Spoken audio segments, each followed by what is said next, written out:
Abou ben Adhem, may his tribe increase, awoke one night from a deep dream of peace and saw within the moonlight in his room, making it rich and like a lily in bloom,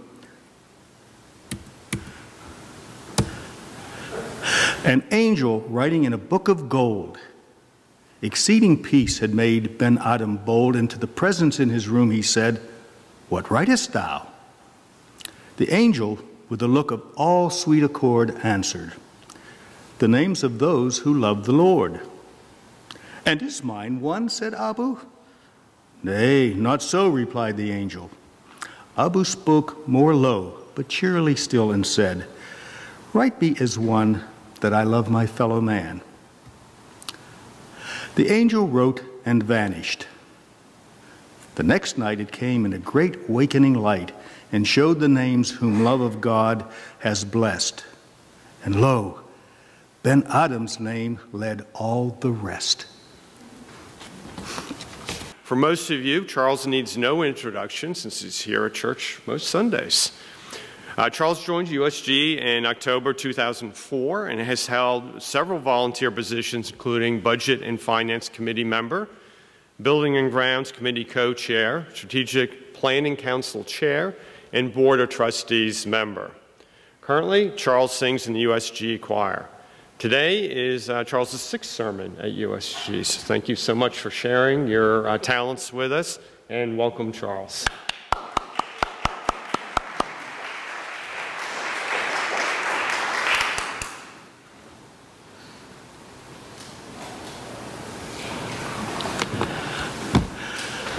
I have been very fortunate in the places where I have lived, here in Pennsylvania, in North Georgia, and North Alabama, where there are hills and mountains and valleys and green forests and lovely farmlands, rivers, creeks, just beautiful, beautiful places that I have lived.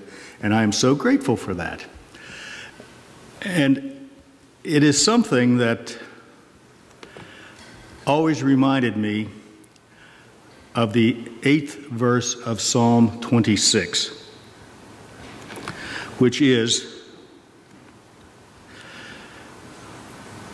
"Lord, I love the beauty of your house and the place where your glory dwells." Now, I was mentioning this to my friend Frank Dudrow in Birmingham, Alabama, and he said, yes, the place where his glory dwells, which is in you and in me and in everybody. And it was kind of an epiphany for me.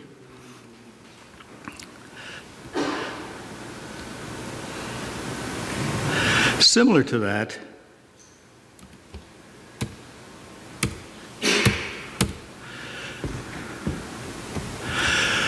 at last year's General Assembly, not this year's, last year's General Assembly, Dr. Glenn Thomas Rideout was the GA Chorus Director. And he's a fabulous young man, many, many talents. And he would start every rehearsal with some kind of a spiritual thought. And the one day he said, and I draw your attention to what's on the screen, the portion of the Sistine Chapel that was painted by Michelangelo.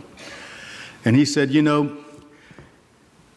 you look at that, and there's this old man with flowing beard, long white hair, and he's reaching out his finger. And there's this very robust, fabulous physical specimen of a person similarly reaching up. And he said, the old man is not God. The young man is not God. God is in the gap between their fingers. Another epiphany. It is, we experience the divine in our relationships with one another.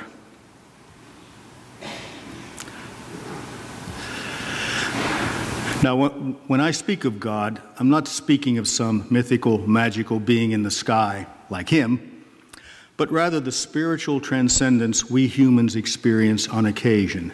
And we generally experience those things in our relationships with one another. The 19th century Hindu philosopher Ramakrishna said, "Let this body which is here be put at the service of others. The highest truth is this: God is present in all beings. They are his multiple forms. There is no other God who serves all to seek. He alone serves God who serves all other beings." Now, the late 18th century, early 19th century English poet William Blake stated this concept more poetically, but no less succinctly, that's easy for me to say, in his poem, The Divine Image. To mercy, pity, peace, and love all pray in their distress, and to those virtues of delight return their thankfulness. For mercy, pity, peace, and love is God, our Father dear, and mercy, pity, peace, and love is man, his child and care. For mercy has a human heart, pity a human face, and love the human form divine, and peace the human dress. Then every man of every clime that prays in his distress prays to the human form divine, mercy, pity, peace, and love. And all must love the human form in heathen, Turk, or Jew, where mercy, love, and pity dwell, there God is dwelling too. God is in the gap in how we relate to one another. Jesus in Matthew chapter 25, verses 34 through 30, I'm going to be quoting scriptural chapter and verse to kind of make me sound like a real preacher, even though I'm not. Then the king will say to those at his right, "Come, you blessed of my Father, inherit the kingdom which has been prepared for you from the foundation of the world. For I was hungry, and you gave me food. I was thirsty, and you gave me drink. I was a stranger, and you took me in. I was naked, and you clothed me. I was sick, and you visited me. I was in prison, and you came to me." Then the righteous will say to him, "O Lord, when did we see you hungry and feed you, or thirsty and give you drink? And when did we see you as a stranger and took you in, or that you were naked and clothed you? And when did we see you sick or in the prison and come to you?" The king will then answer, saying to them, "Truly, I tell you, inasmuch as you have done it to the least of my brethren, you did it to me." God the divine is manifested by the human activity of our connections with each other. In John chapter 21, verses 15 to 17, when they had finished breakfast, Jesus said to Simon Peter, "Simon, son of John, do you love me?" And he said, "Yes, Lord, you know that I love you." He said to him, "Feed my lambs." He said to him a second time, "Simon, son of John, do you love me?" He said, "Yes, Lord, you know that I love you." He said to him, "Feed my sheep." He said to him a third time, "Simon, son of John, do you love me?" And he said, "Lord, you know everything. You know that I love you." He said to him, "Feed my sheep." Reach out and touch somebody's hand. Make this a better place if you can. Reach out to your friends. Reach out to people you have been uncomfortable with. Above all, reach out to the poor, the widows and orphans, the disenfranchised, the imprisoned, and those who have been released from prison. To those who practice a different faith, to those who disagree with you, and to those who are in emotional pain. Now, there are many opportunities to do so right here at USG through the many programs we offer, and aren't we fortunate? And just as important to reaching out is the way that we do so in our attitude towards others. The Taoist philosopher Lao Tse wrote in the 7th century BCE, This is 700 years before Jesus, 2,700 years before Gandhi and Martin Luther King.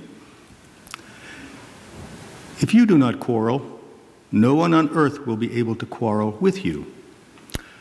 Recompense injury with kindness.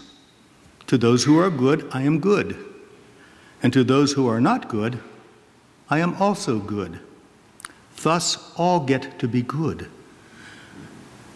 To those who are sincere, I am sincere. To those who are not sincere, I am also sincere. Thus all get to be sincere. The softest thing in the world dashes against and overcomes the hardest.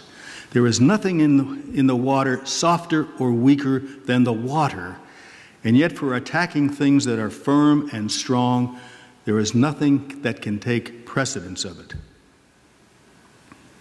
Now, I'm going to say something that a lot of you are going to find very uncomfortable right now.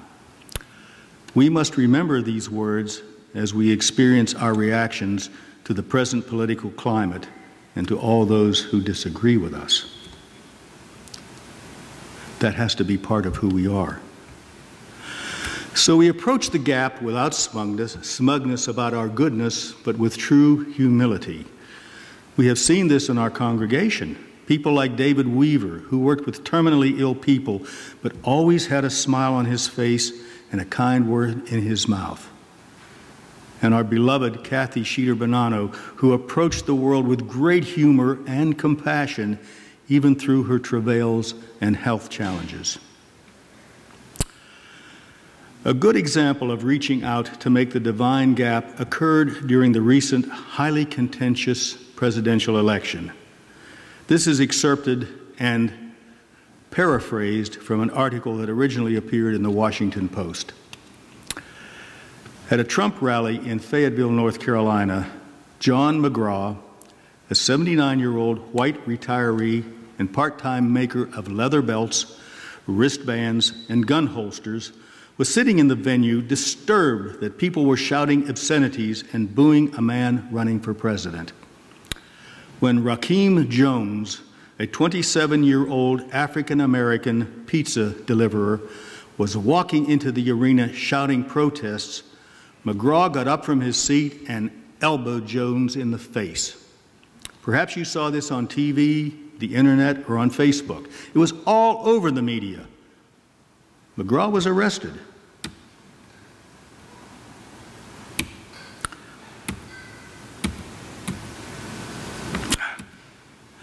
Nine months later, McGraw was in a court hearing facing 2 misdemeanor charges of assault and battery and disorderly conduct. He pleaded no contest, and the judge asked Jones if he wished to be heard. Jones thought for a minute and said, "From the beginning, it even took place in front of the sheriffs. The way it was handled wasn't right. He was allowed to go home," he said. "I know he's not going to receive jail time, but at the same time, I have a friend who is facing 5 years for what was, at the root of it, a fight. I just don't understand that." The judge asked McGraw's attorney whether he had anything to say. "It needs to be stated by my client through me that Mr. McGraw's actions were not racially motivated," the lawyer said. Jones listened and asked whether he could say more. "Not one time in 9 months have I mentioned race," he said. "I got hit by a man, period." The judge asked McGraw whether he wanted to say something too. "I'm extremely sorry this happened," McGraw said, and when the judge told him to explain it to Jones, not him, he turned to Jones and took a step toward him. It was the closest they'd seen each other since the rally.